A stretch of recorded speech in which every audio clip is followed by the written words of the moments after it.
बिस्मिल्लाहिर्रहमानिर्रहीम। आज का हमारा टॉपिक केमिस्ट्री के ऐसे स्टूडेंट्स के लिए है जो बेसिक कॉन्सेप्ट्स में सफ़र करते हैं। और वो बेसिक कॉन्सेप्ट कौन सा है कि स्टूडेंट को अक्सर जो है वो कन्फ्यूजन होती है element, atom, molecules and ions in basic concepts में। तो हमारी आज की ये वीडियो जो है ये स्टूडेंट्स की इस कन्फ्यूजन को दूर करेगी इंशाल्लाह। तो सबसे पहले अगर हम एलिमेंट को डिफ़ाइन करें तो हम कह सकते हैं कि an element is a pure substance containing only one type of atoms, के कोई भी प्योर सब्सटेंस जिसमें सिर्फ एक ही तरह के एटम्स प्रेजेंट हों उसको हम एलिमेंट कहते हैं। Let's suppose we have an example जिसमें हमारे पास अगर आयरन है तो आयरन को अगर आप we have a rod of iron, तो इस रॉड ऑफ आयरन को अगर आप ब्रेक करते हैं ना और इसके छोटे छोटे पीसेस बना लेते हैं तो हर एक छोटा पीस, और इसमें अगर आप एटॉमिक लेवल तक चले जाते हैं, बिल्कुल स्मॉलेस्ट लेवल तक चले जाते हैं, तो हासिल होने वाले जितने भी एटम्स होंगे वो तमाम के तमाम एटम्स किसके होंगे? They are of iron. वो सारे एटम आयरन के हैं। तो हम ये कह सकते हैं कि ये जो सारे एटम आयरन के हैं ये इकट्ठे मिल के ये क्या बना रहे हैं? They are forming that iron rod. तो इससे हम ये कह सकते हैं कि जी हमारे पास जो एलिमेंट होता है वो क्या होता है? एटम्स की प्योरेस्ट फॉर्म। तो इसी तरह हम एलिमेंट्स की एक और प्रिसाइज वे में जो है वो डेफिनेशन कर सकते हैं, और वो डेफिनेशन क्या है कि एलिमेंट्स जो हैं the pure substances which can not be broken down into simpler form by any chemical mean और केमिकल रिएक्शन।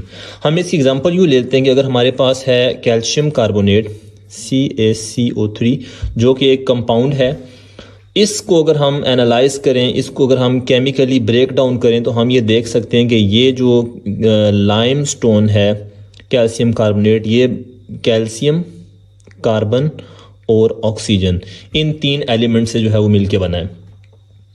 हम अगर इन तीन एलिमेंट्स को फर्दर केमिकली प्रोसेस करें, इनको ब्रेक डाउन करने की कोशिश करें तो हम मज़ीद इनसे सिंप्लीफाइड फॉर्म इनकी अचीव नहीं कर सकते। हम यानी इनसे फर्दर लोअर लेवल पे नहीं जा सकते।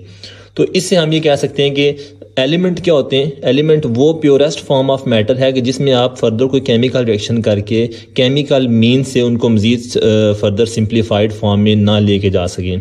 तो अभी तक जितने भी एलिमेंट्स नॉन एलिमेंट्स हैं उन तमाम नॉन एलिमेंट्स को जो है वो पीरियोडिक टेबल के अंदर अरेंज कर दिया गया है, और हर एलिमेंट का क्या है? एक स्पेसिफिक केमिकल सिंबल है। इसमें हमारे पास अगर हम एग्जांपल ले लेते हैं कि हाइड्रोजन है तो हाइड्रोजन का एक जो है वो स्पेसिफिक सिंबल आपको मिल जाएगा पीरियोडिक टेबल में, दैट इज़ H। इसी तरह अगर आपके पास कार्बन है तो कार्बन एक एलिमेंट है, कार्बन का जो सिंबल है विच इज़ C। तो हर एक एलिमेंट जो कि नॉन एलिमेंट पीरियोडिक टेबल के अंदर जिनको प्लेस किया गया है उनको उनके रेलेवेंट केमिकल सिंबल्स के साथ जो है वो पीरियोडिक टेबल में अरेंज किया गया है। तो ये थी डेफिनेशन और कुछ एग्जांपल्स एलिमेंट की। एलिमेंट में हमारे पास जो है वो कार्बन है, हाइड्रोजन है, वी हैव ऑक्सीजन, हमारे पास नाइट्रोजन है। तो ये कुछ एग्जांपल्स हैं एलिमेंट्स की।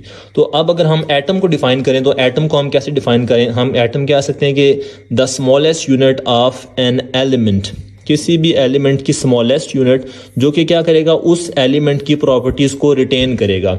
यानी smallest unit of an element that retains properties of specific element. जैसे यहाँ पे हमने ऊपर एग्जांपल देखी कि आयरन हमारे पास क्या है? एक एलिमेंट है। तो इसको जब हम एटॉमिक लेवल तक लेके गए, यानी ये जिन एटम से मिलके बना हुआ है वो आयरन के एटम है, तो जो प्रॉपर्टीज़ इस इंडिविजुअल आयरन रॉड के अंदर मौजूद थी वो तमाम की तमाम प्रॉपर्टीज़ इसके इंडिविजुअल एटम्स के अंदर मौजूद होंगी। तो ये हमारी इस डेफिनेशन को जो है वो जस्टिफाई करता है कि जो एटम है ये स्मॉलेस्ट पार्टिकल है किसका? अपने उस एलिमेंट का, उस मैटर का, और ये तमाम प्रॉपर्टीज़ उस एलिमेंट की जो है वो क्या करेगा? रिटेन करेगा। तो एटम को जो है वो एक और वे में हम डिफाइन कर सकते हैं, और वो क्या है कि atom is the smallest unit of matter which may और मे नॉट एग्जिस्ट इंडिपेंडेंटली। अब इस डेफिनेशन का हम कुछ पॉइंट्स इसके ऊपर जो है वो हाईलाइट्स करते हैं और उन पॉइंट्स को हम लेटर जो है वो एक्सप्लेन करते हैं। पहले हम ये देखेंगे जो एटम है ना, ये कहाँ से डिराइव हुआ। तो ग्रीक फिलॉसफी में या ग्रीक जो फिलोसफर्स थे उनका कहना ये है कि एटम जो है ये डिराइव हुआ है वर्ड एटोमस से, और एटोमस का मतलब क्या होता है? इनडिविजिबल। यानी आप मैटर की ये वो सबसे बेसिक या स्मॉलेस्ट यूनिट है जिसको आप मजीद सिंप्लीफाई नहीं कर सकते या मजीद उसको आप डिवाइड नहीं कर सकते। लेकिन जो हमारी मॉडर्न रिसर्च है, मॉडर्न रिसर्च ये कहती है कि एटम जो है वो आप उसको फर्दर स्मॉलर यूनिट में कन्वर्ट कर सकते हैं और आप उनको सब एटॉमिक लेवल्स तक लेके जा सकते हैं। यानी एक एटम जो है वो सब एटॉमिक पार्टिकल से मिलके बना होता है, और वो सब एटॉमिक पार्टिकल जो है वो कौन से? दे में include electrons, protons, we have neutrons, फिर आपके पास जो है वो इसमें और हैं boson, you have neutrino, anti neutrino and many more, hundreds of subatomic particles they are present in the nucleus। अब इन subatomic particles में जो हमारे पास 3 atomic particles जो है ना, इलेक्ट्रॉन्स, प्रोटॉन्स और न्यूट्रॉन्स, इन 3 subatomic particles को हम क्या कहते हैं? फंडामेंटल पार्टिकल्स हैं। These are fundamental particles. अब हम दोबारा इस अगर डेफिनेशन पे आए जो ये एक्सप्लेन करिए कि atom is the smallest particle और smallest unit of matter which may और मे नॉट एग्जिस्ट इंडिपेंडेंटली। तो इसमें हम कुछ चीज़ें हाईलाइट कर लेते हैं। पहली चीज़ कि स्मॉलेस्ट यूनिट, फिर विच मे और मे नॉट एग्जिस्ट इंडिपेंडेंटली। अब स्मॉलेस्ट यूनिट के ऊपर अगर हम इसको हाईलाइट करेंगे कि हाउ स्मॉल, कितना छोटा, फिर मे एग्जिस्ट, कौन सी एग्जांपल्स हैं या एटम किस वे में जो है वो एग्जिस्ट कर रहा है, फिर मे नॉट, इसकी कोई एग्जांपल हमारे पास है कि जी एटम इंडिपेंडेंटली एग्जिस्ट नहीं करता। तो हम अगर इस पहले हाईलाइटेड पॉइंट को अगर हम देखें कि एटम स्मॉलेस्ट यूनिट, तो हाउ स्मॉल में अगर हम देखें तो अगर हम एटम को देखना चाहें ना तो हम नॉर्मल जो हमारी नेकेड आई है, नेकेड आई से हम एक एटम को नहीं देख सकते। यानी हम अगर माइक्रोस्कोप की हेल्प से भी देखना चाहें ना तो हम लाइट माइक्रोस्कोप या जिसको हम हमारी आम रूटीन में जो ऑप्टिकल माइक्रोस्कोप है उसकी हेल्प से हम एक एटम को नहीं देख सकते। रीज़न क्या है कि एक नेकेड आई से या आम रूटीन में जो है वो विजिबल लाइट में अगर आप एक एटम को देखना चाहते हैं तो आप उसको नहीं देख सकते, क्योंकि किसी भी चीज़ का विजिबल होने के लिए क्या है कि उसका जो साइज हो वो लाइट की जो वेवलेंथ होती है उस वेवलेंथ से क्या होना चाहिए, उसके इक्वल हो या उसके ग्रेटर हो। लेकिन जो एटम है, एटम का जो साइज है ये लाइट की जो वेवलेंथ है उससे जो है वो बहुत छोटा होता है। तो ऐसे केस में हम एटम को लाइट माइक्रोस्कोप या ऑप्टिकल माइक्रोस्कोप की हेल्प से नहीं देख सकते। तो अगर आप एटम को देखना चाहते हैं तो उसके लिए हमें क्या चीज़ चाहिए होगी? We need electron microscope. और इस इलेक्ट्रॉन माइक्रोस्कोप में हम क्या करते हैं? We use beam of electrons. हम बीम ऑफ इलेक्ट्रॉन को as a illuminating source use करते हैं। तो हम इसकी हेल्प से क्या कर सकते हैं? एक एटम को विजुलाइज कर सकते हैं, देख सकते हैं किसी भी एलिमेंट के एटम को। अब हम अगर इसके रिमेनिंग पार्ट ऑफ डेफिनेशन के ऊपर गौर करें तो उसमें क्या था कि मे और मे नॉट एग्जिस्ट। तो मे एग्जिस्ट कि कौन सी एटॉमिक फॉर्म है जिसमें एटम इंडिपेंडेंटली एग्जिस्ट करता है। तो हमारे पास कुछ एग्जांपल्स हैं, जैसे हीलियम है, नियॉन है, ऑर्गन, यानी तमाम वो जो है वो noble gases, all noble gases. तो इसमें क्या है कि ये जो एलिमेंट्स हैं ये अपनी स्टेबल इलेक्ट्रॉनिक कन्फिग्रेशन जो है वो इनके पास होती है। तो इस स्टेबल इलेक्ट्रॉनिक कन्फिग्रेशन की वजह से ये किसी के साथ रिएक्ट नहीं करते, और जब ये किसी के साथ रिएक्ट नहीं कर रहे तो ये इस डेफिनेशन पे आ रहे हैं कि दे मे एग्जिस्ट इंडिपेंडेंटली। ये वो कुछ एग्जांपल्स हैं जो एटम जिनमें वो अपनी स्टेबल फॉर्म में एग्जिस्ट करता है। तो जो बाकी हमारे पास जो सेकंड पार्ट है कि मे नॉट एग्जिस्ट इंडिपेंडेंटली, तो बाकी इन एलिमेंट्स के अलावा जो हमारे पास एलिमेंट हैं, we have hydrogen, we have nitrogen, oxygen, तो ये वो एलिमेंट्स हैं, या जो बाकी एलिमेंट्स पीरियोडिक टेबल के हैं, तो ये वो एलिमेंट्स हैं जो इंडिपेंडेंटली एग्जिस्ट नहीं करते, ये रिएक्टिव होते हैं। इनकी जो इलेक्ट्रॉनिक कन्फिग्रेशन होती है वो स्टेबल नहीं होती।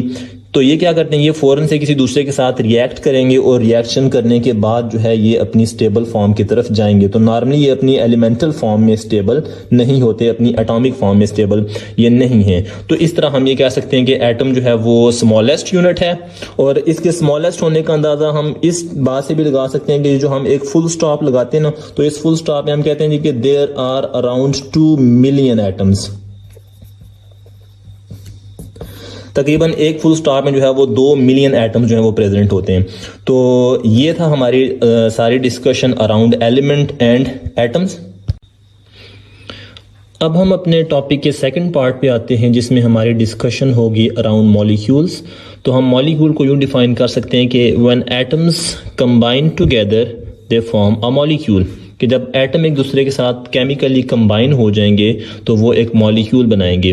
तो मॉलिक्यूल बेसिकली हम एटम्स की कंबाइनिंग पावर, तो इस बेस पे हम मॉलिक्यूल्स को क्लासिफाई कर सकते हैं एटॉमिसिटी में, नेचर की बेस पे और साइज पे। तो एटॉमिसिटी अगर हम देखें तो एटॉमिसिटी क्या होता है? Atomicity is the number of atoms present in a molecule. तो एटॉमिसिटी की बेस पे हम कह सकते हैं कि एक मॉलिक्यूल जो है वो मोनो एटॉमिक हो सकता है, मॉलिक्यूल में भी डाई एटॉमिक, ट्राई एटॉमिक या poly atomic. Mono atomic molecule यानी एक ऐसा मॉलिक्यूल जो एक ही एटम के ऊपर कंप्राइज कर रहा हो। तो अगर हम ये कह रहे हैं कि एक ही एटम के ऊपर कंप्राइज कर रहे हैं, तो हमारा ये वाली डेफिनेशन इसके साथ कॉन्ट्राडिक्ट आ रहा है कि एटम्स कंबाइन टुगेदर, 2 और more than 2 atoms combine together. तो यहाँ पे तो हमारे पास एक ही एटम है। तो इसमें हमारे पास कुछ एग्जांपल्स हैं जिनमें नोबल गैसेज हैं, हीलियम, नियॉन, आर्गॉन वगैरह। तो ये वो गैसेज हैं कि जो इंडिपेंडेंटली एग्जिस्ट करती हैं, स्टेबल हैं, किसी दूसरे के साथ कंबाइन नहीं होते। तो हम ये कह रहे हैं कि दीज आर मोनो एटॉमिक। अब हम इनके साथ मॉलिक्यूल की टर्म क्यों इस्तेमाल करते हैं? क्योंकि जब हम ये कह रहे हैं, जब हमने अपने प्रीवियस पार्ट में देखा तो हमने कहा जी कि एटम स्टेबल नहीं होते, वो किसी दूसरे के साथ केमिकली कंबाइन होकर क्या करते हैं, दे गेट स्टेबिलिटी। तो हम कह सकते हैं कि जब एटम्स कंबाइन हो रहे हैं तो वो मॉलिक्यूल बना रहे हैं। तो मॉलिक्यूल क्या होते हैं? Molecules they are stable. तो चूंकि हमारी जो ये नोबल गैसेस हैं, ये नोबल गैसेस स्टेबल होती हैं, तो इस स्टेबिलिटी की बेस पे हम इनको as a mono atomic molecule जो है वो क्लासीफाई करते हैं। फिर हमारे पास हैं जी डायटॉमिक मॉलिक्यूल्स। और डायटॉमिक मॉलिक्यूल्स में we have H2, Cl2, N2, HCl।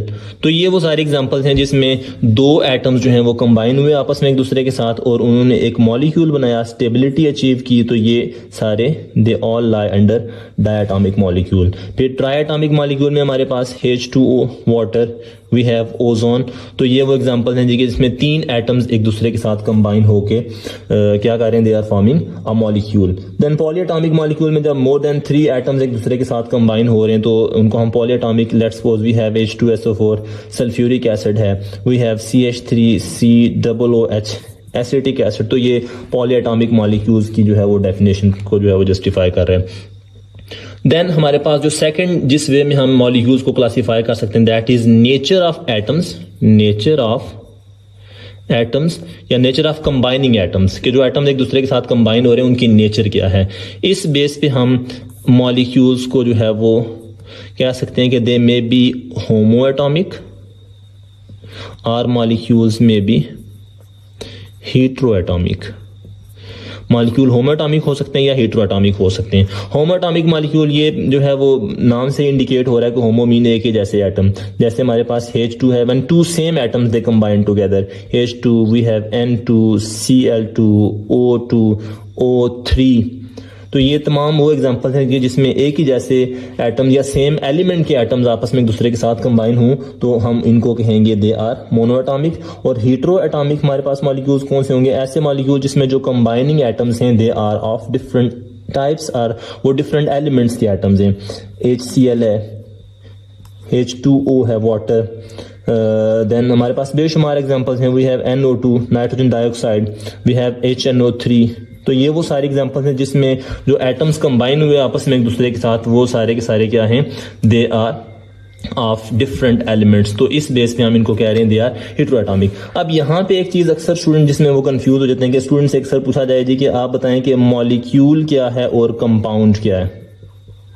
तो ये स्टूडेंट के लिए थोड़ा सा कंफ्यूजिंग होता है।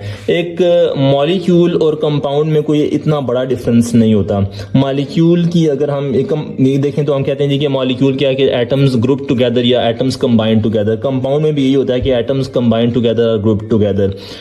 लेकिन डिफरेंस ये है कि जब हम एक कंपाउंड की बात करेंगे ना तो हम ये कहेंगे कि जब दो डिफरेंट एलिमेंट, जैसे हमने ये एग्जांपल्स लिखी हैं HCl, H2O, NO2 वगैरह, तो ये सारे क्या हैं डिफरेंट एलिमेंट्स के एटम्स कंबाइन हुए तो they are forming a compound. तो इनको हम क्या कहेंगे, these are molecule of compound. और ये जहां पे सेम एलिमेंट्स के एटम कंबाइन हो रहे हैं आपस में तो इनके लिए हम क्या कहेंगे, these are molecules of elements. तो अक्सर स्टूडेंट को कंफ्यूजन इसमें ये चीज होती है कि मॉलिक्यूल ऑफ एलिमेंट क्या और मॉलिक्यूल ऑफ कंपाउंड। तो अगर कंबाइनिंग एटम्स सेम एलिमेंट से बिलोंग कर रहे हैं तो they are molecule of element, और अगर कंबाइनिंग एटम जो है वो डिफरेंट एलिमेंट से बिलोंग कर रहे हैं तो they are molecule of compound. तीसरी जो क्लासिफिकेशन की बेस है वो है साइज। तो अगर हमारे पास जब एटम्स कंबाइन हुए तो कंबाइन होने के बाद यानी हम ये कह रहे हैं कि पॉली एटॉमिक मॉलिक्यूल्स में अगर हम देखें तो बेशुमार एटम्स अगर कंबाइन हुए तो वो कंबाइन हो के अगर एक बहुत बड़ा जॉइंट मॉलिक्यूल बना रहे हैं तो हम इसको कहेंगे that is a macro molecule. और इसमें हमारे पास एग्जांपल जो है वो हीमोग्लोबिन है हमारे पास, अराउंड 10,000 एटम्स जो हैं वो कंबाइन होके एक मॉलिक्यूल जो है वो बना रहे हैं हीमोग्लोबिन का। Lastly ions. आयंस जो हैं इनको हम यूं डिफाइन कर सकते हैं, स्पीशीज कैरिंग अ पॉजिटिव और अ नेगेटिव चार्ज, यानी जिनके ऊपर पॉजिटिव या नेगेटिव चार्ज होगा उनको हम आयंस बोलेंगे। अब यह है कि एक पॉजिटिव जो है वो स्पीशीज या पॉजिटिव आयन ये कैसे बनता है। तो पॉजिटिव आयन फॉर्मेशन के लिए स्पीशीज क्या करेंगे, they will be losing electron. और नेगेटिव चार्ज स्पीशीज कैसे बनेंगी, by the gain of electrons. जो पॉजिटिव चार्ज स्पीशीज हैं या जो पॉजिटिव आयंस हैं इनको हम जो है वो कैटायंस बोलते हैं और नेगेटिव चार्ज स्पीशीज को एनायंस। अब हम एक एग्जांपल ले लेते हैं कि हमारे पास अगर सोडियम है तो सोडियम जो है ये एक इलेक्ट्रॉन लूज करके चार्ज अटेन करता है 1 पॉजिटिव प्लस 1 इलेक्ट्रॉन का लॉस। अब स्पीशीज के ऊपर ये जो चार्ज आता है +1 +2 +3 ये डिपेंड करता है कि जो है वो एटम जो है वो कितने इलेक्ट्रॉन उनको लूज करें। जैसे कि हमारे पास एक एग्जांपल है मैग्नीशियम। अगर मैग्नीशियम जो है क्या कर रहा है, एक इलेक्ट्रॉन लूज कर रहा है तो मैग्नीशियम के ऊपर चार्ज आएगा 1 पॉजिटिव प्लस 1 इलेक्ट्रॉन, और यही मैग्नीशियम 1 पॉजिटिव मजीद एक और इलेक्ट्रॉन को लूज करके चार्ज अटेन कर लेगा +2 और एक और इलेक्ट्रॉन का लॉस हो जाएगा। तो इस तरह एक एलिमेंट जितने इलेक्ट्रॉन लूज करेगा उतना जो है वो उसके ऊपर पॉजिटिव चार्ज आएगा। इसी तरह जो हमारे एनाइंस होते हैं ये गेन ऑफ इलेक्ट्रॉन से बन रहे होते हैं। जैसे हमारे पास है क्लोरीन है तो क्लोरीन जो है वो एक इलेक्ट्रॉन गेन करके क्या करेगा, इट विल अटेन -1 चार्ज, और इनके ऊपर भी यही सिचुएशन है कि जितने इलेक्ट्रॉन्स ये गेन करेंगे उतना नेगेटिव चार्ज जो है वो इनके ऊपर अचीव होगा। जैसे ऑक्सीजन है तो ऑक्सीजन जो है वो 2 इलेक्ट्रॉन्स गेन करके -2 चार्ज जो है वो अचीव करेगा। अब नॉर्मली जो एनाइंस होते हैं ना, एनाइंस इनके जो एंड होता है ना ये IDE के साथ एंड हो रहे होते हैं। जैसे अगर क्लोरीन था तो ये आखिर में IDE के साथ एंड होगा तो ये क्लोराइड हो जाएगा। ऑक्सीजन जो है ये एंड होगा ऑक्साइड से। तो एनाइंस के लिए नॉर्मली क्या होता है कि in general they end up with IDE। Then हमारे पास एक और टर्म इस्तेमाल होती है आयंस में ही, विच इज मोलेकुलर आयंस।